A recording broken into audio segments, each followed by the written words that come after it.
Hey fans, what up? Welcome back to Babylon Talmud. Today we're studying Daf Yud Tes, Daf 19 of Masechta Sukkah Chevet. What does Daf 19 talk about? We sort of wrap up our discussion from yesterday, the machlokas between Abaye and Rava. So we were discussing yesterday Pitikru Yored V'Sosem. There is an alternative way to understand the machlokas between Abaye and Rava regarding these sort of porches that surround this chutzner.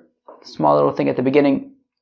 And then we get to the sugya of psala yotze min sukkah, that this sort of schach that extends outside of the sukkah, and we're going to see different explanations for what that can mean, and some of them are quite interesting, and we still have some nafkaminas. Then we get to really two new mishnayos. The first of which is, funny kind of little thing.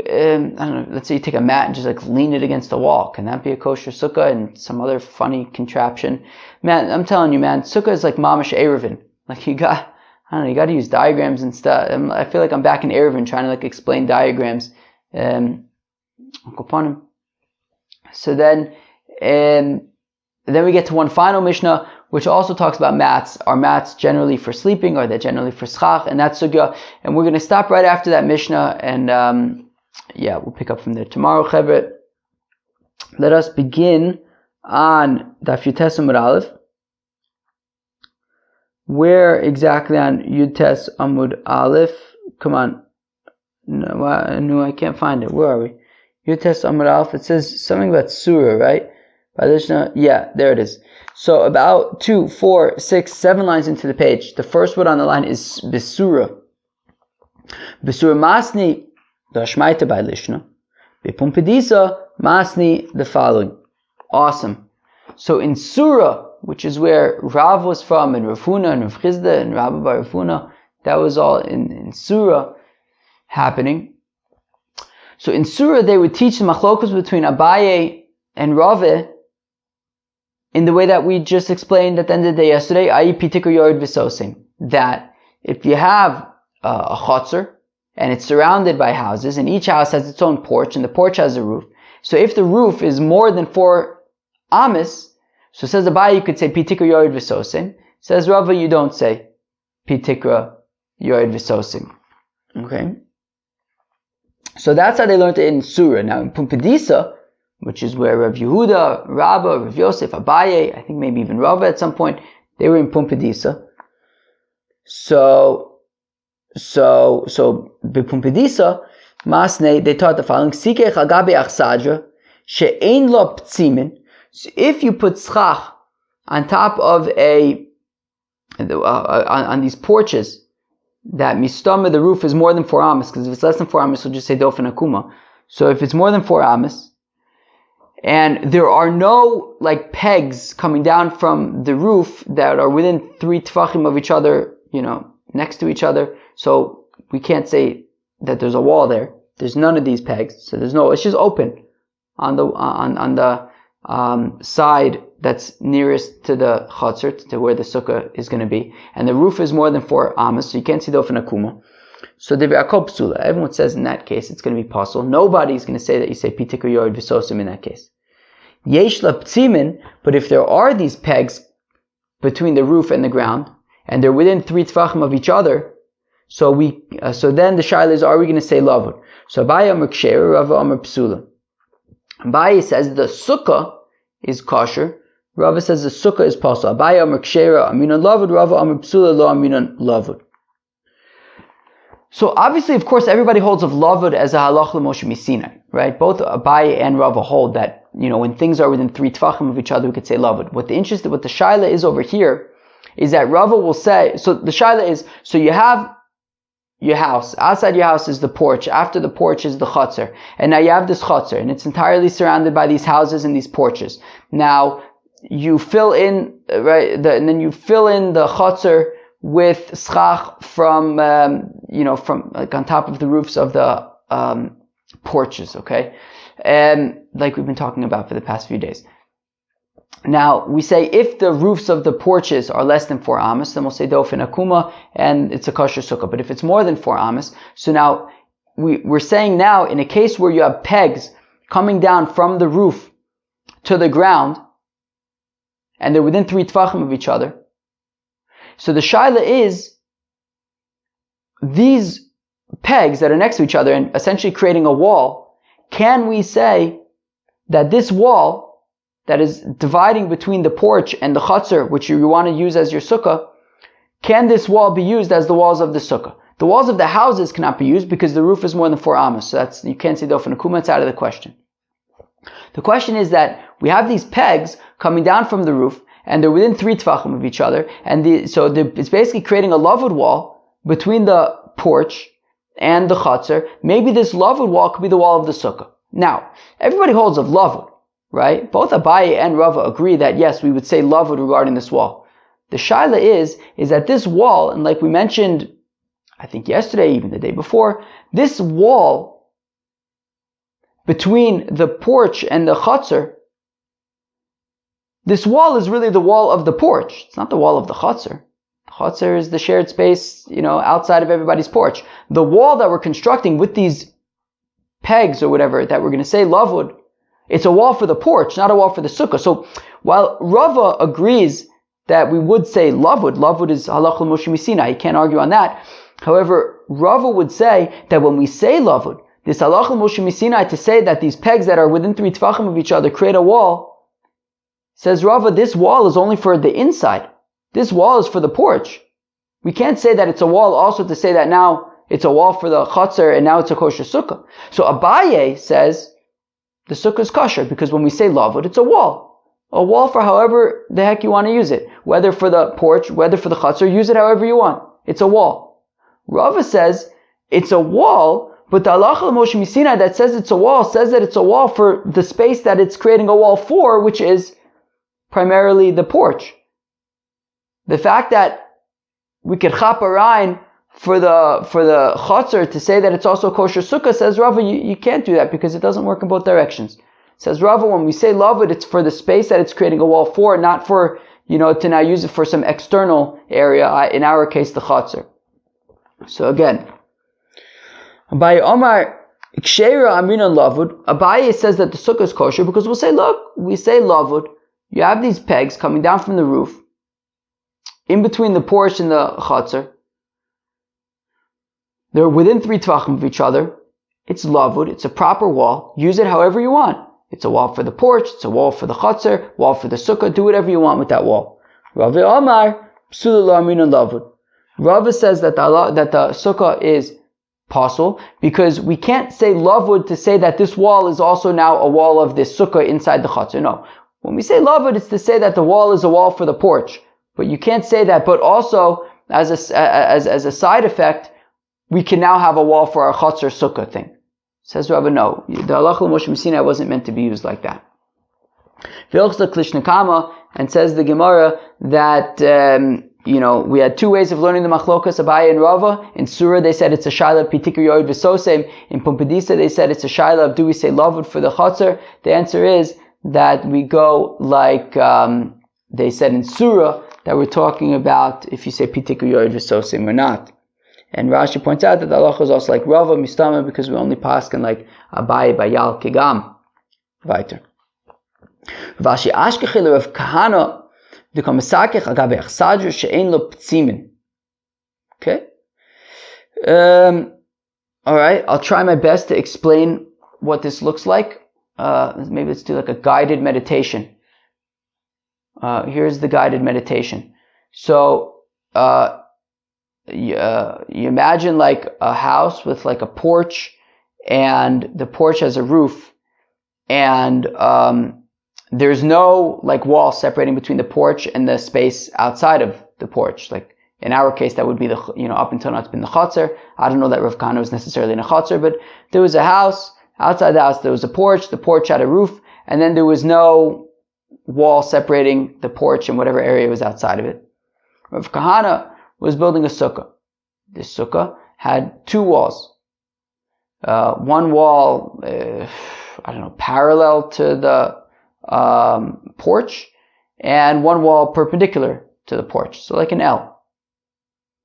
Okay, fine. And the porch didn't have a wall, right? Meaning we're talking about you built this sukkah outside of the porch. and it was one wall was perpendicular to where the porch was, and the other one was parallel to where the porch was. Okay, and the porch didn't have a divider wall, so it's basically two walls. So Rav Ashi Ashkel Rav Kahana. So Rav Ashi found Rav Kahana that he was making like a sukkah basically by this achsadra that didn't have any wall separating the porch and the area outside of it. Omar Lei. So Rav Ashi says to Rav Kahana, Lo Savar Mar Hada Omar Rave.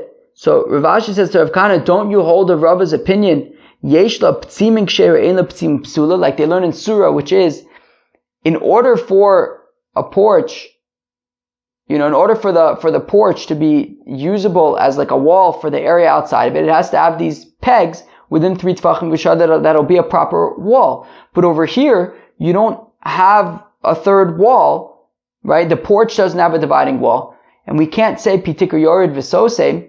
So therefore, Rav Kahana, Lemaisa, you just have two walls. You have the wall parallel to the porch, and you have the wall perpendicular to the porch, but the porch itself doesn't have any wall separating it and the area outside of it. So Lemaisa, your sukkah only has two walls. So Achvele, so Rav Kahana pointed out to Rav Ashi, so skip to the next line. Nir mi bachutz v'shavim mi bifnim, and he pointed out to Rav Ashi that actually what he wasn't noticing is that there was a third wall that was a tefach. So there was the parallel wall, the perpendicular wall, those are two walls. There was actually a third wall that was a tefach. So how come Rav Ashi didn't notice it? Rav Ashi didn't notice it because it was a case of nir mi bachutz v'shavim mi bifnim.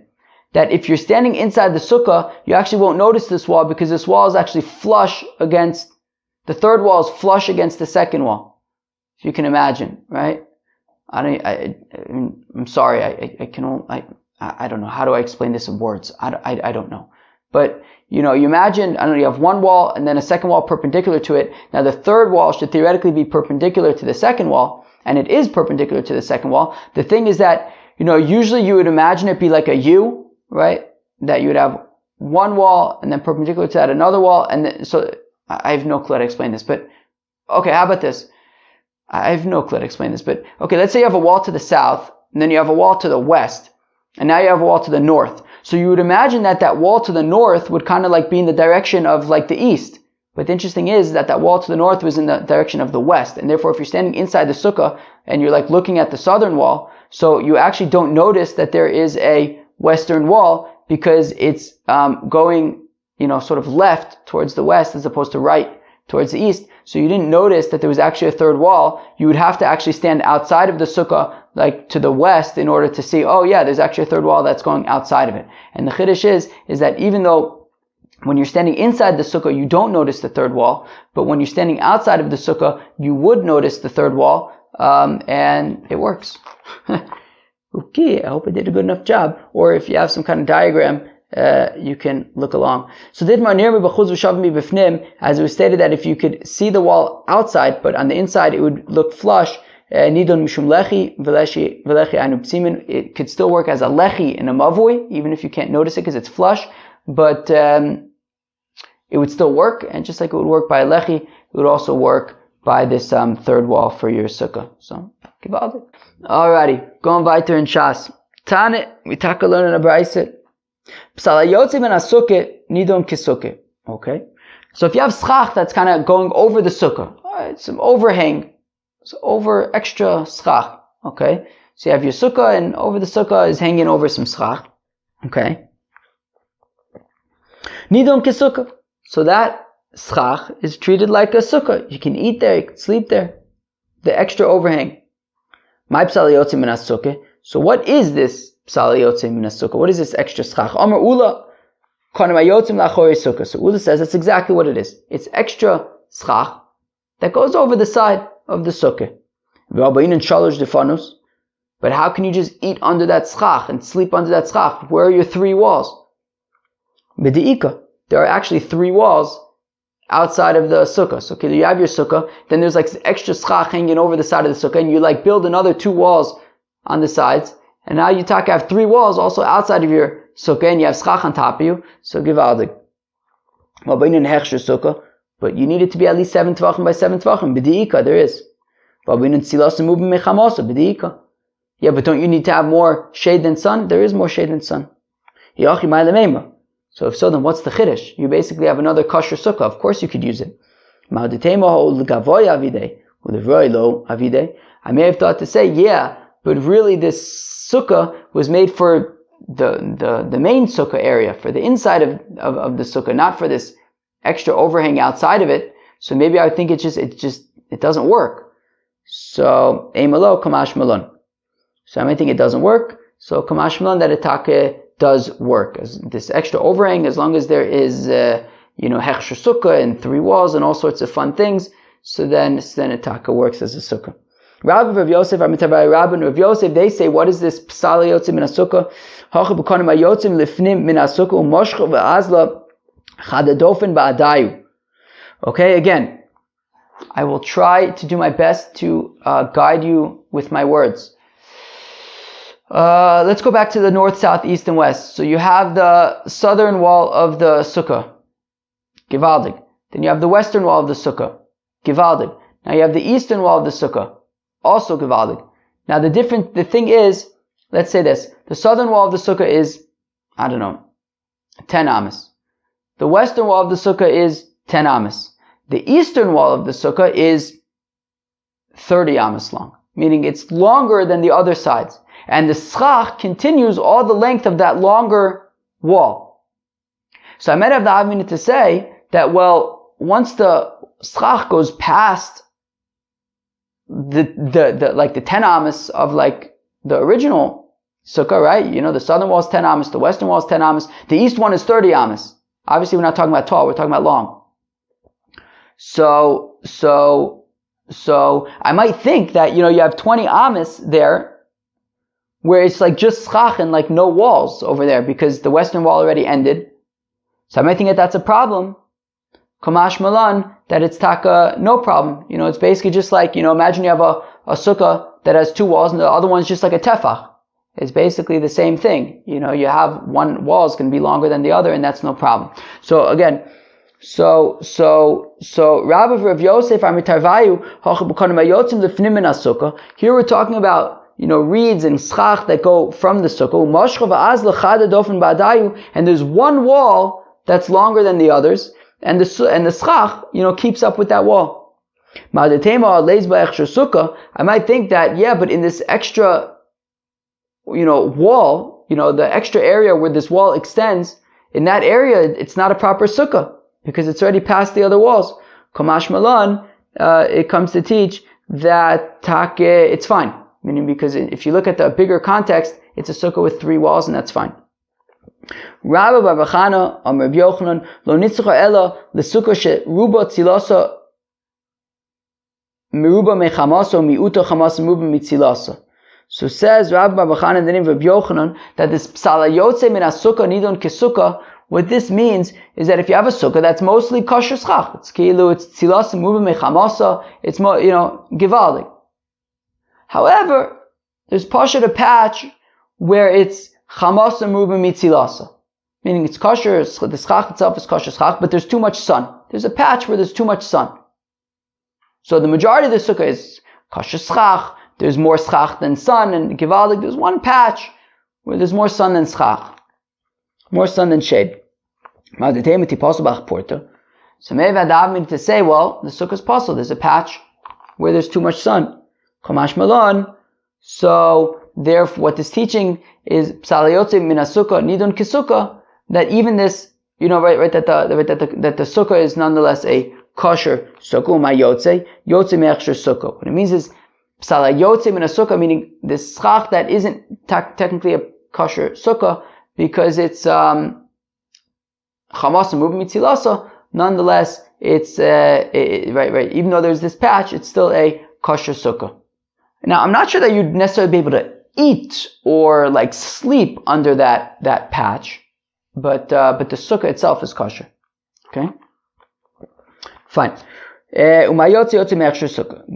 there's this little part that, isn't technically a kosher schach, but, cause it's, kosher hilchos sukkah, because it has to be tzilasa moving mechamasa, but even though there's this one patch, which is chamasa moving tzilasa, the sukkah is kosher. Fine, I feel like I read that 10 times. Oshaya Omar says, Oshaya lo nitzcha el schach posel, pachus mishlosha b'sukkah ketana. Very interesting.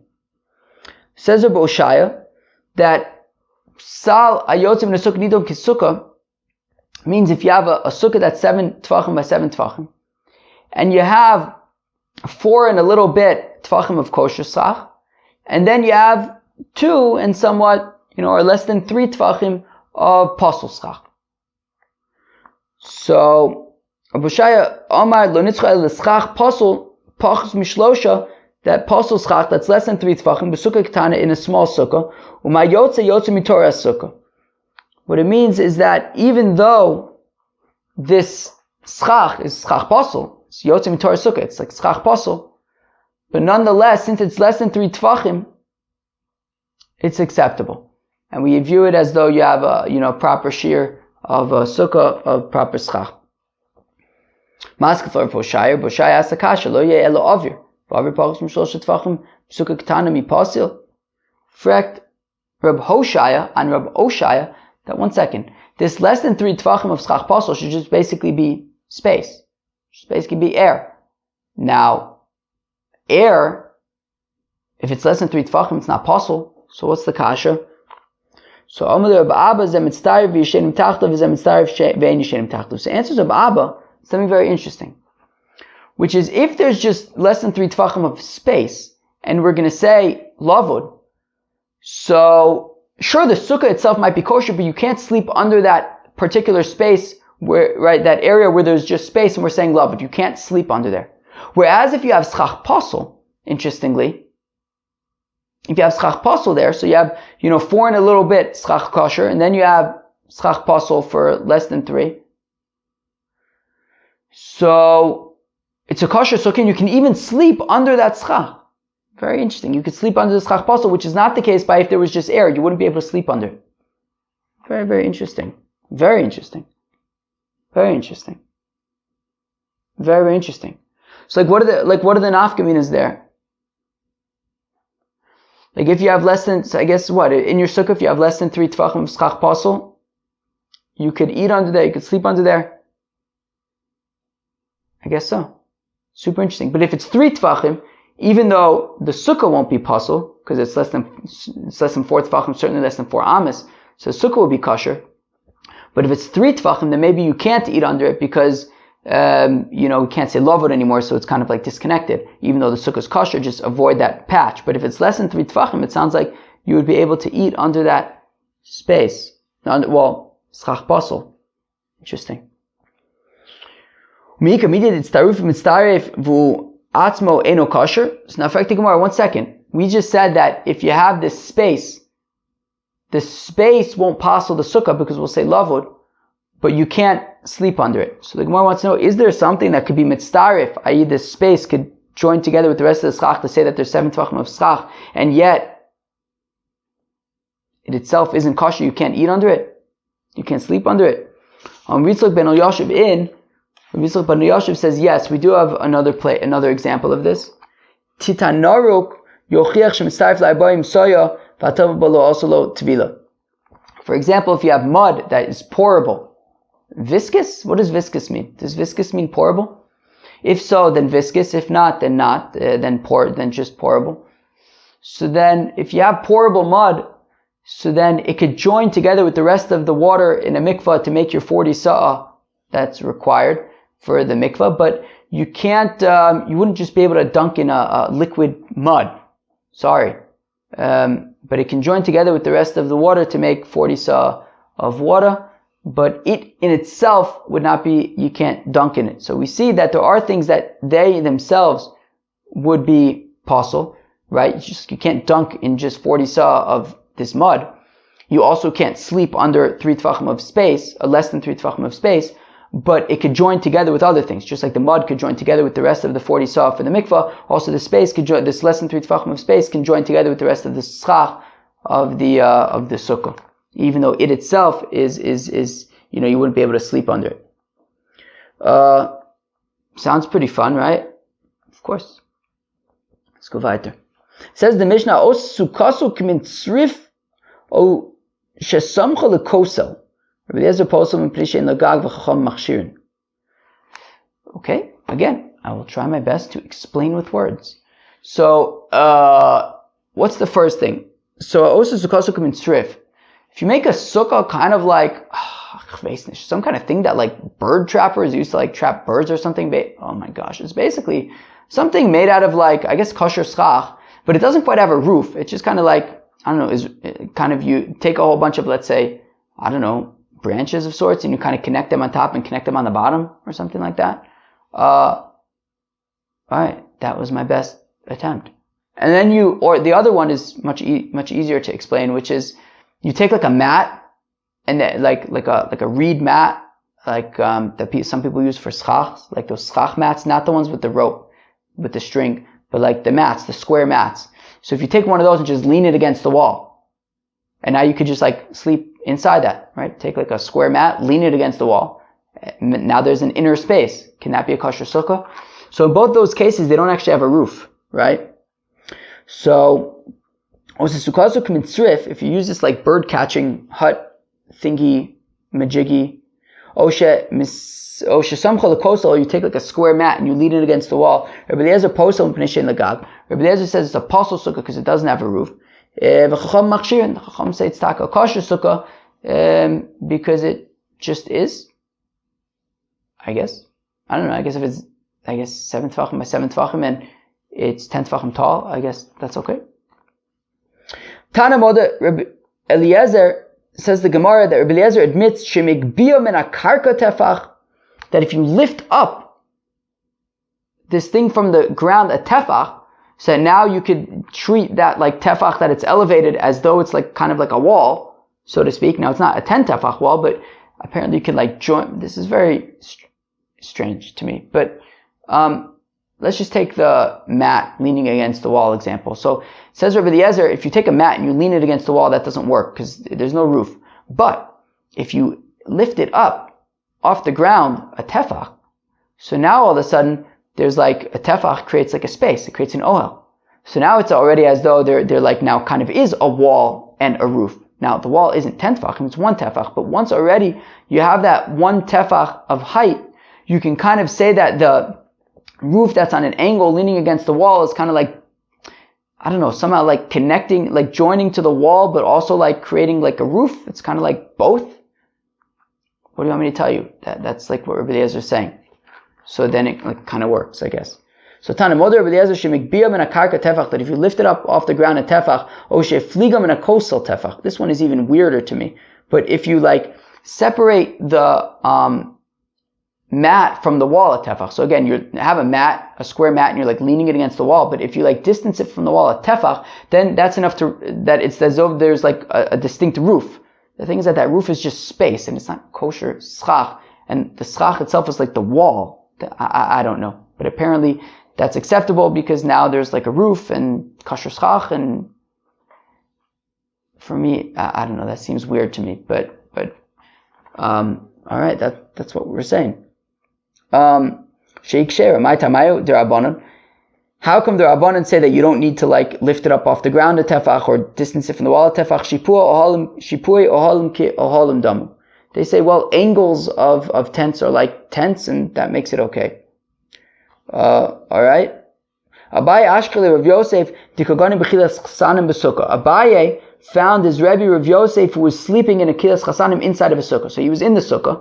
And inside the sukkah, he was sleeping in some kind of bed that had, we've learned about kilas chasanim, that they kind of come to a point at the top. So basically what Rav Yosef was indicating is that a kilas chasanim that comes to a point at the top is not a proper oil. And because it's not a proper oil, you could sleep in it in the sukkah. So, Omer le kiman, Rabbi Eliezer. So Abaye says to Rav Yosef, why are you sleeping in a kilas chasanim? You're indicating that it's not considered an oil. Is that like Rabbi Eliezer, who says in our Mishnah that if you take like these different things, like the mat, and lean it against the wall, or this bird trapping thing that don't have a roof, so then it's not considered an Ohel. So, Rav Yosef, are you holding like Rabbi Eliezer? Why would you ignore the opinion of the rabbis who say that it is an Ohel and it would be a kosher sukkah? And in this case, you're basically sleeping in an Ohel inside of the sukkah. Why would you ignore the opinion of the rabbis and instead hold like Rabbi Eliezer, who's a das yochid? Omle braisa ipcha ton. Where's tani? Is it connected to this phrase or the next one? So 1 second. Omle braisa ipcha tani.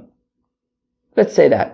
We have a brisa that teaches the opposite, which of course Rav Yosef knew all the brises, right? Sinai, he had amazing Bekias, encyclopedic memory, he knew all the brises. So Rav Yosef says, actually, there's taka a brisa.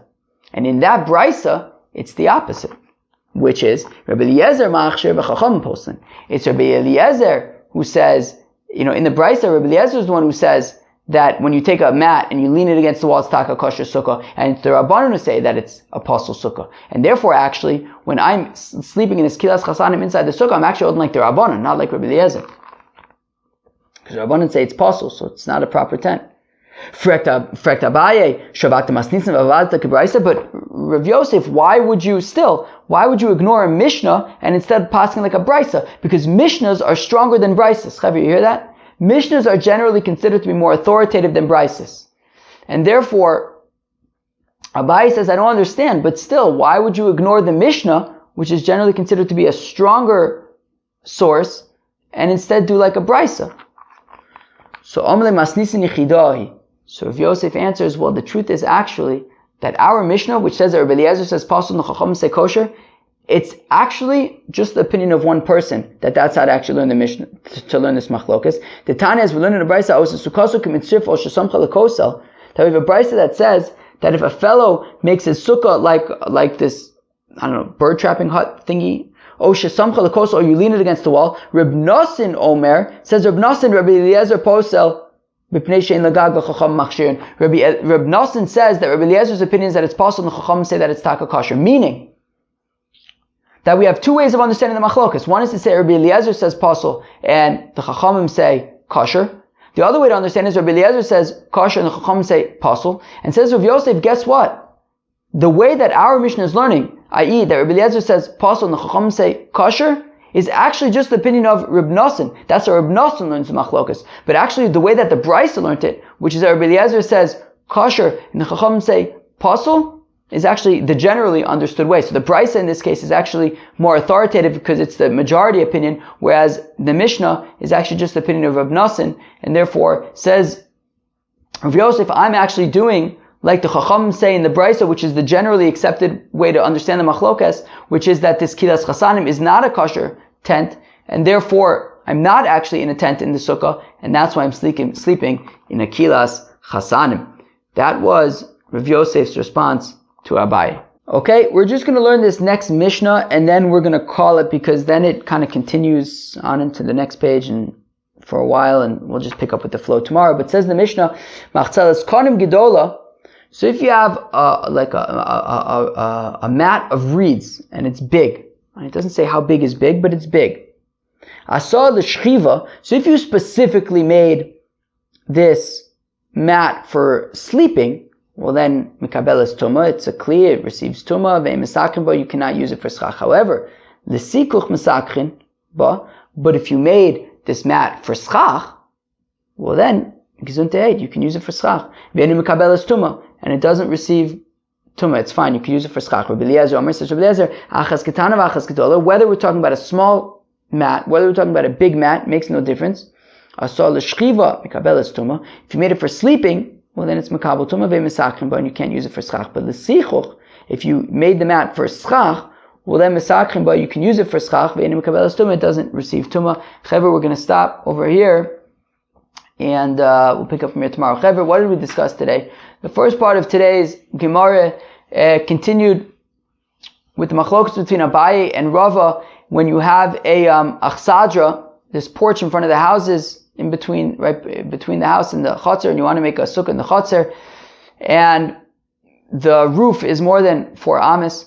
So we wanted to say that in Pumbedisa, they learned the machlokas that if there's no wall of any sort separating between the porch and the sukkah, and the chotzer, so then pasel sukkah, right? The roof of the porch is more than 4 amas, can't say dofen akuma, there's no wall, no pitik yard visosem, forget it, pasel sukkah. But if there's these pegs that are within 3 tefachim of each other, Abaye would say, we could say lavud to say that this wall not only does it work for the porch, which is where it's made for, but it even could be used as a wall for the sukkah in the chotzer, which is a bit of a hack, because we're using this wall for the outside area. Now we're using the wall of the porch now for the wall of the sukkah. So Abaye says it's okay. Once they're within 3 tefachim of each other, it's a wall. Use the wall however you'd like. Rava says that, no, this wall is not a regular wall. It's a halach l'Moshe Misinai wall, because we say lavud. Says Rava, the halach l'Moshe Misinai is to say that the wall works for the porch, but we can't just use it now as a hack to use it for the sukkah as well. And then the Gemara said that, however, we prefer the first way to learn it, which is like they did in Surah, which says it's really machlokas ba pitikr yored v'sosem, where there's no pegs there. Fine. But if there were pegs, everyone would say that it's a kosher sukkah. Cool. We then discussed this salayotze min sukkah nidun kesukkah, that there's different ways to understand it. One way to understand it is that we're talking about schach that kind of overhangs the sukkah, and as long as you kind of put up walls and make it the size of a sukkah, you can use that. Another way to understand that was talking about, well, we have one wall of the sukkah that goes extends further than the others, and the schach keeps up with that wall. And we're saying that you could, you eat and sleep anywhere in that sukkah as far as that longest wall goes. The third way to understand it was to say we're talking about, well, you have a sukkah that's more shade than sun, but there's a patch where there's more sun than shade, and we're saying that the sukkah is still kosher. And finally, we're saying that it's talking about, well, when you had less than 3 tefachim of schach pasel, so we could still say lavud and say that it's a kosher sukkah, and you can even sleep under that schach pasel. And then we got to this new Mishnah, which said if you take like a mat, lean it against the wall. So there's machlokas, 2 ways to understand machlokas between between Rabbi Eliezer and the Chacham. The first way, like in our Mishnah, is that Rabbi Eliezer says pasel and the Chacham say kosher. The other way to understand it is the opposite. The Chacham say pasel and Rabbi Eliezer says kosher. Then we got to a new Mishnah at the end, which we're really going to discuss tomorrow, which is if you have a mat. So essentially, we're going to get into it in the Gemara. We have to understand really the opinion of Chacham and Rabbi Eliezer, but essentially the shaila is